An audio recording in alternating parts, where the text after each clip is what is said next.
Well, guys, after weeks and hype of anticipation, the biggest battle in Game of Thrones history has finally happened, and what was the outcome? Let's find out.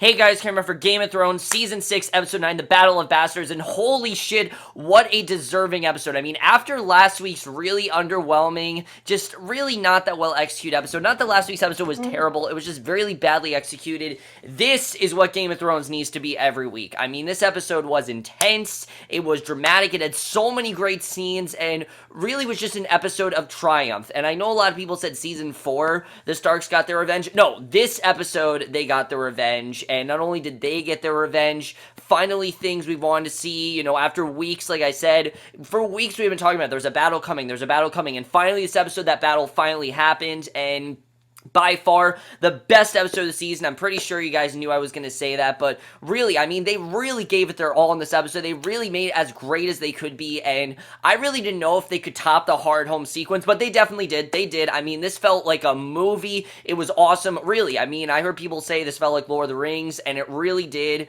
The difference is that this can show things that Lord of the Rings couldn't, and overall, I love this episode. Amazing stuff, but let's just get into it because there's a lot to talk about, but we actually don't start with the battle, which I thought was actually a clever choice because we're expecting them to start with the battle and everything. I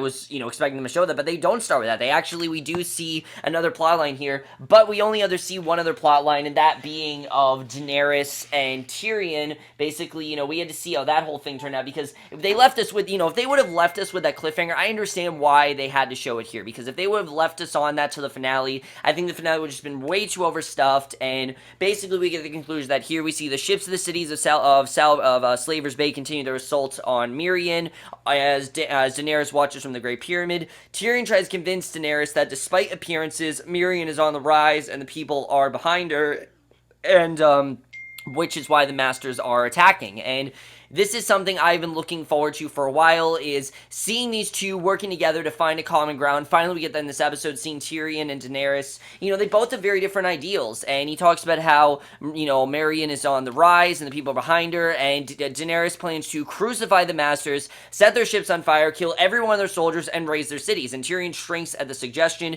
tells Daenerys that the Mad King's plans to burn King's Landing to the ground with wildfire, and at Tyrion's suggestion, Daenerys meets the Masters outside of Mirian's walls to discuss the terms of surrender. The Masters offer nothing less than total surrender. They basically realize that they have to do that, and the return of Missandei and the Unsullied to slavery, and the death of the dragon. So basically, it's the worst possible situation for them. So Daenerys points out that they're discussing the Masters' terms of surrender, not her own. Drogon soars overhead, lands next to Daenerys, who climbs on the dragon's back. Such a triumphant scene. Love the way that was done. And Drogon takes flight over Mirian, and his two brothers are set free. The Sons of the Harpy murder in the streets, and Dario leads the Second Sons in a rush against them. Daenerys and her dragons begin setting the ships on fire. Grey Worm convinces the Masters' guards to abandon them, and Tyrion and Missandei tell the Masters that one of them must die for their betrayal, and they choose one who is lowborn outside. Grey Worm kills the other two with one swipe, and that was just fucking awesome. Like, he just killed them with that sword, two of them in one swipe. That was awesome the way that was done. Probably one of the coolest kills we've seen in a while. Tyrion tells, and definitely the coolest thing we've seen since the fire, which this entire episode, definitely topped that. They definitely did that. Tyrion tells one survivor to return home, tells his people what happened, that he survived only by Daenerys' grace, and like I said, as good as Tyrion was, he really couldn't survive without Daenerys. In this particular situation, he couldn't. I know people have said, oh, Tyrion can get by on his own, he's conquered things. Something like this, I really think Tyrion just needed someone else to help him. I mean, he had some good ideas, but I don't really think they would have survived. He thought that she knew the best thing to do was to surrender, and basically, she was ready to surrender. Really, Drogon was the one that helped her, and I love the way that was done. I thought that was definitely very well done. I absolutely love that, but then things really get into high gear, and we basically see what's going to be most of this episode in this next scene. we see Ramsay Bolton and his entourage ride out to meet with Jon, Sansa, and their allies, and right away, I'm like, this is just awesome, because the way they set things up, and what I like is that they took their time with this battle. They didn't just start with the battle. The entire episode was not the battle. It was also what's leading up to the battle, because there are a few things still to discuss. Ramsay thanks Jon for returning Sansa to him and offers mercy in return for surrender, and as we go, no, we got nothing with this storyline last week, which I was kind of happy about, because we got what we did here, and we got so much focus in this episode, and he says that Jon doesn't stand a chance. He really feels that Jon's no chance and that there's no need for a battle. He could just take him on his own, and it really does show how much of a psychopath Ramsay really is. Jon counters by agreeing at the pointlessness of the battle. He offers to settle things the old way with single combat between the two bastards, and Ramsay declines, pointing out his superior numbers, that he really, he's just gonna beat him in the end. There's no point to do that, and Jon warns that Ramsay's men will fight for him after they hear Ramsay back down from Jon's challenge, and Ramsay threatens to kill Rickon, and Sansa asks how they knew Ramsay even has Rickon, and Ramsay tosses Shaggy Dog's head at their feet. Sansa promises that Ramsay will die tomorrow, rides off, and just, I love seeing Sansa know that Ramsay's gonna die. Like, she really just knows that he's not gonna get out of this, and you're really not sure, though. I mean, Ramsay's really confident about this, and it's really crazy to see, and obviously, you want Ramsay to die, but you're really not sure. I mean, they've had those conversations of not having enough men. You don't really know if they're gonna come out of this, and he's saying he's looking forward to having Sansa back in his bed. His dogs look forward to devouring the rest of them, and that's what he plans doing. His hounds are gonna, end up eating them, and we'll get to that in a little bit, but basically, he feels that he's gonna win, that he's gonna get Sansa back, and she's gonna be his mistress and everything, that he's gonna rape her again, and really, I mean, we don't really know if that's gonna happen. And yes, I know people are saying, oh, this definitely, he's not, he's definitely gonna die, but think about it, it's the penultimate episode, guys.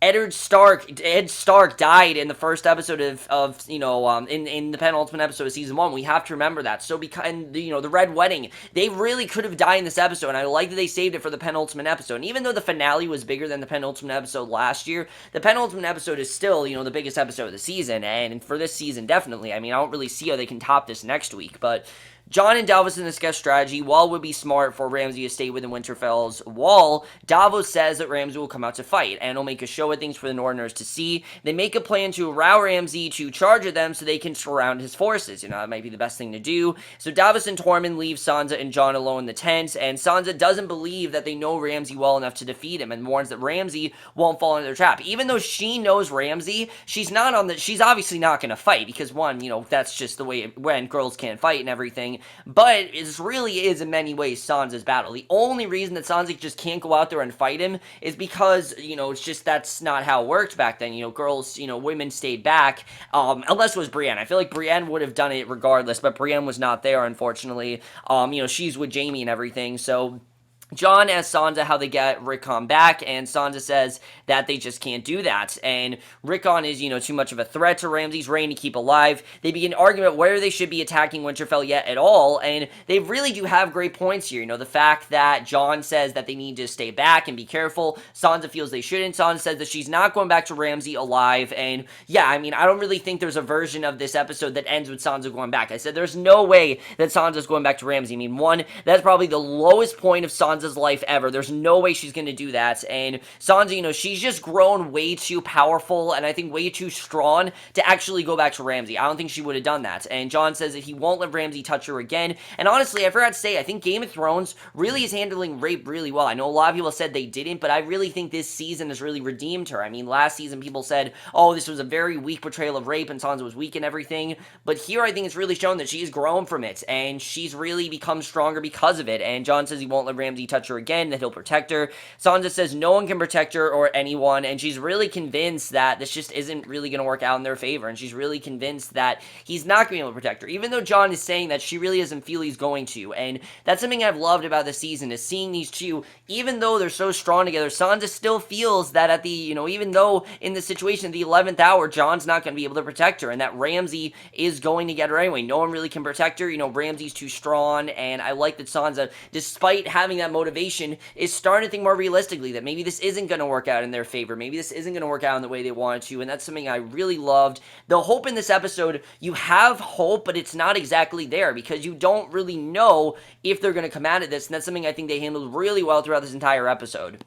So another big part of this episode has to do with Davos. This is the first time that Davos is in a battle and he's not with Stannis. And Tormund tells Davos that he believes there is hope. Tormund asks if Davos wants revenge for Stannis, because obviously, Stannis died, but Davos recognized that Stannis defeated himself, which really he did. I mean, they showed him in the, previously, they showed him with Shireen, and really that's why Stannis died. Stannis died because he let Shireen die, and Tormund recalls how his faith in Mance Rayder also failed him, and Davos wonders if their failing was putting their faith in would-be kings, and Tormund points out that Jon Snow is not a king. He definitely is not, and really, in many ways, I think they're kind of setting up Jon to be a king just the way they're going, because Jon's kind of the underdog. I mean, he was killed at the hands of, the Watch. It seemed like he was going to die for good, but then Melisandre brought him back, Melisandre brought him back, and now he is back, and I thought that was a very well done scene. And speaking of Melisandre, we then have a scene with Jon and Melisandre that I absolutely loved. I love the way the scene was done,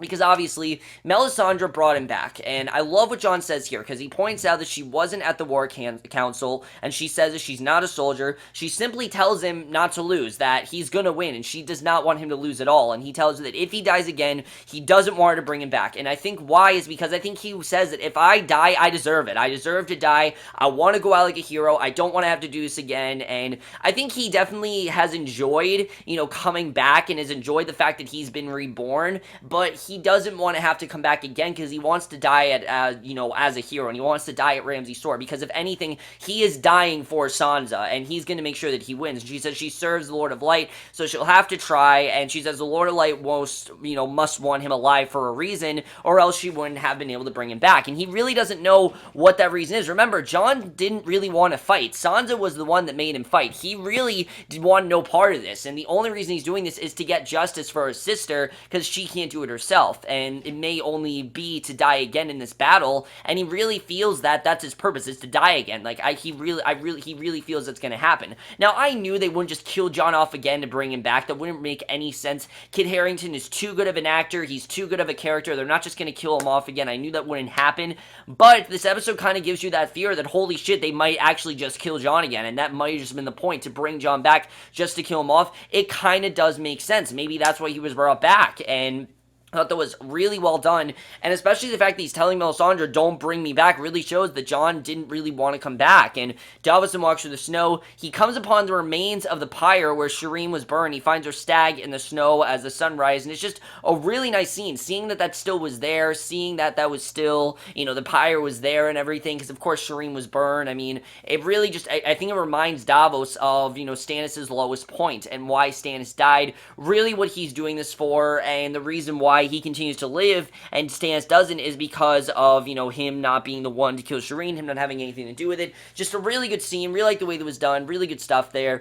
Tyrion then meets with Yara and Theon, and they actually made it. As we know, Yara wants to work with Daenerys, she really wants to be in power, and he remembers the last time that he met Theon. We're reminded really how much hated Theon was. I mean, if I remember in the previous seasons, Theon really was one of the most hated characters on the show. He talks about how Theon was when Theon was making jokes about Tyrion's height at Winterfell. Tyrion recalls the terrible things that Theon has done since then, is unimpressed with whatever penance they claim he has paid, and he really feels that it doesn't matter. He still said those terrible things, and those comments are always going to be with Tyrion. Tyrion might brush them off, but he's always going to remember them, and that's something I do like about Tyrion, is that Tyrion's very strong, and he doesn't take things personally, but he doesn't forget. I mean, obviously, if he's insulted because of his height, he's going to attack, he's going to verbally attack someone for it. And Tyrion just had so many great scenes in this episode. Let me just say, Peter Dinklage in general has been killing it all season, and they've really done a great job with giving him that nice, dry, personality back. And Yara offers that what they control the Iron Fleet in exchange for Daenerys' support, and when Yara claims the Iron Islands, Euron is also coming to offer the remainder of the Iron Fleet, but under condition of marriage. And Yara only wants independence for the Iron Islands. Daenerys agrees on the condition that the Ironborn respects the remainder of the kingdoms and refrain from making raids on them. They make an agreement, and that's all we see of Tyrion and Daenerys here. It seems like these two are going to work together. Yara seems like she's going to stay in Mirian, and I'm looking forward to seeing how that's going to go. Obviously, we know that her main goal is to get power and to be queen. That's what she wants. She wants to be queen. Of course, we know that he doesn't really feel they're going to be, but I thought there was that Theon feels that she's going to be queen. but a really good scene. Really like the way it was done. And then after this is really when we set things up, because the rest of this episode is the battle, and let's just get into the battle because there is so much to talk about here. In Since Hardhome, I mean, this was just awesome. It's about, I think, 20 minutes long, and it is just about as awesome as a battle could get on this show. Really, I don't know how they're going to top this battle. I really don't see how they do it, because it just felt so complete, and it felt like they really weren't holding back. They really were giving it all they could, and I think a part of the reason they did as good as they did is because there's nothing to base this off of. There is no book yet, and yes, obviously there is a book that George R. R. Martin is writing and everything, but that's been the reason why this season has been so good, because they haven't had anything to base it on. There's nothing that the fans were like, why wasn't that there? The book isn't written yet, so they really can do whatever they want, and they really put their all into this next scene, because we see Jon's forces stare across the field of burning flayed bodies at the much larger Bolton force that opposes them. Ramsay rides out to the head of his army with Rickon tied up behind him. He pulls out a dagger. Jon dismounts to step out in front of his forces. Ramsay cuts Rickon's binding, tells the boy to run to Jon. Rickon cautiously walks out of the field. Ramsay tells Rickon he has to run. Ramsay pulls a bow and arrow. Jon rides out in the field to reach Rickon as Ramsay begins letting arrows fly. One of the arrows pierces Rickon's chest just before Jon reaches him. Jon sees his brother die in front of him, and that is when you know that this is personal. I mean, after that, you do not get to kill someone of, you do not get to kill Jon's brother. This is when you know it's going to be personal, and that was the moment I'm like, Ramsay's going to die. There is no way that Ramsay is getting out of this alive. If you kill Jon's brother, he's going to die. I mean, he didn't kill Sansa.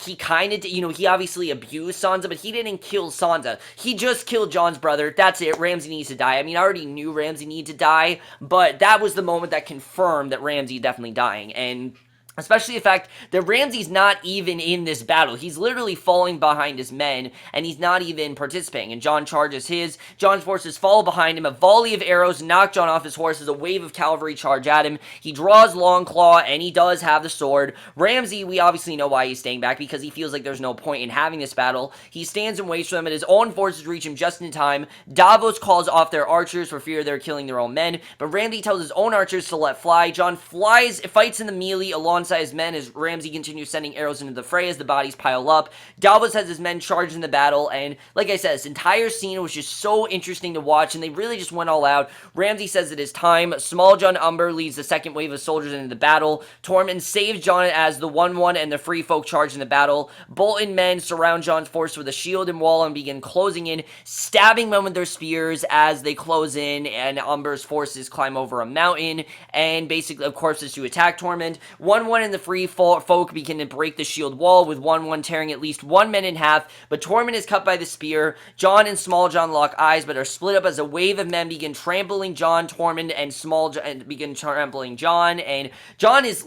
unfortunately, there's nowhere else for him to go. Like, he's literally just standing there. There's really nowhere else for him to go. He has to just stand there. Luckily, he was okay. Obviously, they're not going to kill him. But Tormund and Small Jon fight, and Jon struggles to stand among the mass of men, but finally finds air to breathe as his forces continue to be crushed, and Small Jon and Tormund continue to beat on each other as a horn sounds in the distance, and we don't know where this horn came from now. We obviously know that there's someone out there, but we don't know who it is, and at this point, they are horribly losing, and it's really sad to see just them just losing like crazy, and the sound ends up distracting Small Jon long enough for Tormund to bite Small Jon's neck, and you think for a second that Tormund's gonna die, but luckily Tormund did bite his neck, and I mean, it was a savage move, but it makes sense why Tormund had to do that. Obviously, Small Jon was gonna kill him, and we see the forces of Vale arrive, and I'm like, alright, Sansa was the one that did this, right? But charging the fray, Sansa, and we see Littlefinger overlook the battle, and in the end, Littlefinger did help her, even though it seemed like Littlefinger and Sansa were at odds, and that they weren't going to be on the same side anymore. It seems like in the end, Littlefinger did help her. Why? Because this is a man that doesn't lie. He keeps his promises, and he doesn't say no, and that's something that people remind me of, that, Littlefinger doesn't back down. He always helps, and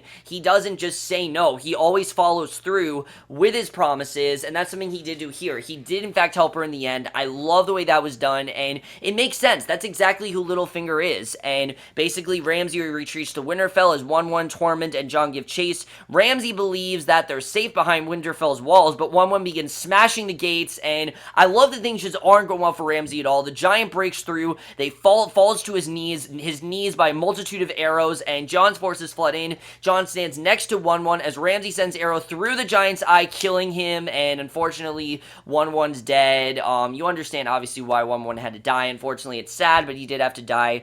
And Ramsay said he's reconsidered Jon's offer of single combat. He didn't feel that Jon was able to do this, but then we get this really awesome scene that I absolutely love.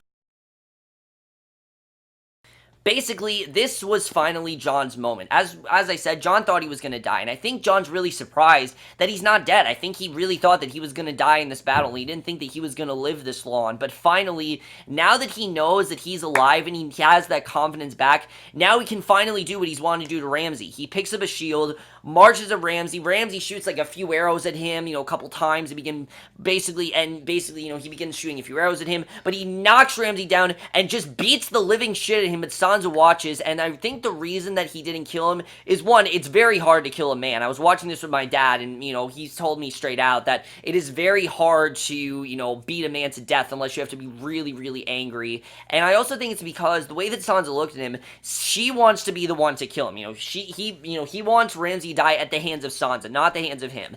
As much as he wants to kill Ramsay, Sansa wants to be the one to kill him. Keep him alive, let him spare him for now, and let Sansa be the one to kill him, which in the end, of course, she was, which we'll get into that. But I love the way that was done. And first, I'm like, why not kill Ramsay? But then we get to the ending, which was just awesome. So they won. They did win. After the battle, Davos and Melisandre watched the Bolton banners were lowered from the walls of Winterfell, replaced with the Stark banners, and the Starks are back in power. The Boltons are no longer in power. Starks are in power. It's awesome to see. Just such a triumphant scene, and the Starks won. They've won. They are now in power, and Jon orders Rickon to be buried in the crypt next to his father. Sansa demands to know where Ramsay is because she's definitely not done with Ramsay. Even though Ramsay, he got away, she's not done with him. She's gonna make sure that he dies, and this is probably really just shows how far Sansa's come. And Sophie Turner was killing this whole episode, but specifically this scene, I love the way this was done. Because Sansa finds Ramsay tied up in the kennels, and Ramsay says he'll be part of her now forever. And Sansa says that Ramsay's words, his house, his name,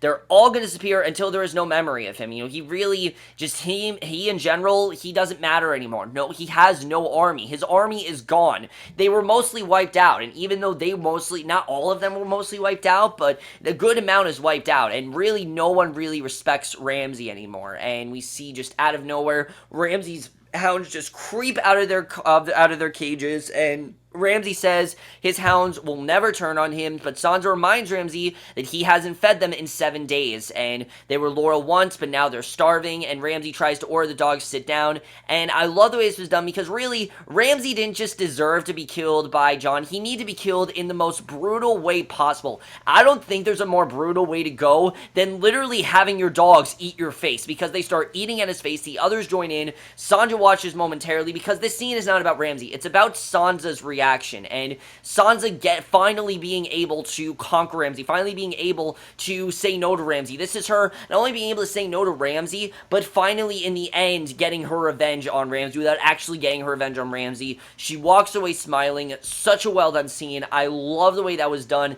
Amazing stuff. That is how this episode ends. Ramsay's dead. Thank God. The most hated characters of Game of Thrones is gone. And really, Ramsay was worse than Joffrey. What an incredible episode. Let's just talk about next week, because there's a lot to talk about. So what an incredible episode this was, really, guys. I mean, like I said, they really went all out. They tried to make this as epic as possible, and you really got that epic feel throughout this entire episode. There was nothing that made me feel this isn't as epic as it could be. This entire episode, it just felt like a triumph. It felt like a victory for the Starks, and they really did get what they wanted in the end. Sansa conquered Ramsay, and Jon was able to wipe out an entire army, which he really didn't think he was capable of doing. Now, granted, it wasn't entirely Jon that did this. It was Littlefinger that helped them in the end, but Jon still did get to beat the living shit out of Ramsay, and he, in part, did do some damage to him, and Ramsay, wouldn't have been subdued had he not beat him up in the way he did. But amazing stuff overall. Let's talk about next week, though, because next week, we're gonna focus on everything. We're gonna close out story arcs. Next week is the season finale, which I can't believe next week is the season finale. I really can't believe we're already on the finale. The season's really gone by so fast. what happens next week. I already talked about my predictions for next week's episode in last week's episode, so I'm not going to talk about that. I am going to talk about where Sansa and Jon go from here. I don't really know. It seems like next week Sansa's going to have a conversation with Littlefinger, ask him why he's back, really what his motive is, because he's just showed up out of nowhere, and he told her straight out that he doesn't want to see her again. He's not going to help her, but now he has. So definitely, he seems to have some sort of ulterior motives, and we don't know what said ulterior motives are, but that's going to be really interesting. As far as the Starks go, I think they're really going to be in power, and I think they're going to get what they want. Sansa's going to be able to get Winterfell now. She wanted to she wanted to take control of Winterfell, and even though Jaime got her to say no, I don't know if Sansa's going to take no for an answer. I'm pretty sure she's going to go to Jaime, she's going to confront him, we're going to see what happens with that. That's going to be really interesting as well. As far as the whole situation goes with Daenerys and, now Yara being there, how is this all going to work out? Is Yara going to be able to get what she wants? Is she going to become queen? I mean, with Daenerys there, I really don't see Yara standing a chance. I mean, this is Daenerys we're talking about. Daenerys is the one that was able to overthrow all of those people in, I can't even think of what it was called now, the place that she was before. She was able to wipe them all out. She was able to make them all, bow to her. She was able to now kill all of these men that wanted Miriam. I mean, she really knows what she's doing, and I don't really know if Yara knows as much as what she's doing. I don't think Theon as well is as confident, and Tyrion clearly has not forgotten what Theon has said about him, so I don't really know if this is going to work out in their favor. We'll have to see how that all works out, but I cannot wait till next week's episode. This episode was amazing, really just amazing stuff. Whatever happens next week, it's not going to top this episode. This is the best episode of the season. I think it's the most epic episode in a while. Really, it felt like everything that was great about Hardhome, those last 15 minutes of Hardhome, condensed into one episode, and I absolutely love that. Let me know what you guys saw this episode. What do you think of Ramsay's death? Thank God that Ramsay is dead. What do you think of everyone winning? There were rumors that Jon was going to surrender, and I'm really happy they didn't, because it would be really out of character for Jon to do that. Maybe in the beginning it would have, but like I said, Jon didn't think he was going to win. He thought that he was going to die, and he didn't die. He realized how powerful he was. He realized, I think, how much of a triumph that they really deserved, and really it's just incredible to actually see them win. I'm so happy they did. But I will see you guys in my next video, which will be for the season finale of Penny Dreadful, which I cannot wait for. I'm so ready to see how the season plays out, and we'll see you guys for that. Okay, bye.